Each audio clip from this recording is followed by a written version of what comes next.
Steve Irwin has you pinned down in a headlock. What cool facts does he tell the audience about you and your habitat? Oi, be very careful mates. We have to show dominance. If we show any affection towards this creature, get attached to us and never leave us alone. Truly one of the most terrifying beasts in North America. Oi, this air is a common member of his species. And as you can see, he's got a fairly advanced case of fur loss. Especially concentrated air at the top of his EAD. Many males you find in the wild with this condition will try to compensate by growing the fur around their faces. And this fella is no different. This one looks like he spends his days being poked and nipped at by his wee ones. Note the characteristic paunchy belly and the general lack of muscle tone. This fella can spend up to 12 hours a day grazing and trying to find a nice spot to curl up for some shut-eye edit. Apparently I've accidentally reimagined Steve Irwin as a 19th century Cockney bootblack. But I'm leaving it. Oi, now looky here. Notice how he seems almost entirely apathetic to my attack. That's because he spends almost every waking moment pretending not to be bothered by the current situation he is in, despite the fact that he is incredibly irritated. To him, this is just another Monday morning staff meeting. He is truly a gorgeous example of mental endurance. Quote, "Crikey. This lil ranger is quite the sneaky little one. This particular type of animal can hide in a dark room all day and never even see the sunshine.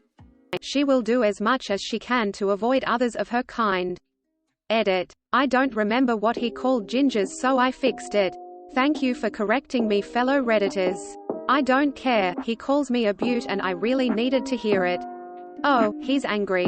Exclamation mark. Calm down, big fella. Ain't gon' hurt ya. Yeah, there we go.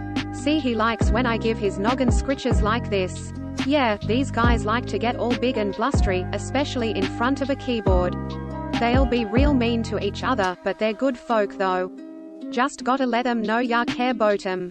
Everyone acting like Steve ever said something bad about the animals. That's not a thing. Crikey. This animal lives in a dilapidated bachelor pad and is capable of eating his weight in pudding over a weekend. Edit. Thanks for the gold and the little angel thingy. Isn't he a beauty? You're all right, fella. You're all right. This guy is out looking for a Sheila, but he isn't having much luck. He's coming in late to the party. Now I know what you're thinking, this here fella looks like an absolute killer. He's big. He's covered in hair, and if he wanted to, he could probably knock my block off with one swing. The truth is, his kind look far more scary than they really are. Despite their size, they're actually quite timid, and will only attack when threatened and backed into a corner. Truth is, he just wants to find a Sheila he can settle down with and, who knows, maybe have a coupla kids. Sadly, this fella hasn't had much luck lately. He's the last of his line, and it would be cryin' shame if he never got a family of his own. Asterisk puts PS2 controller in my hands. Asterisk. Luckily, here at Australia Zoo, we have a state-of-the-art gaming room, where this fella can play the video games of his youth, and relive his days as a juvenile, when life seemed so full of possibilities.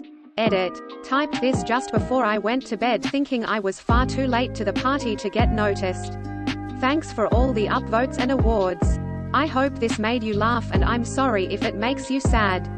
If it did, please be kind to yourself. Life has a way of untangling itself. Steve would want you to care for yourself just as much as he'd want you to care for nature. Subscribe for more Reddit highlights.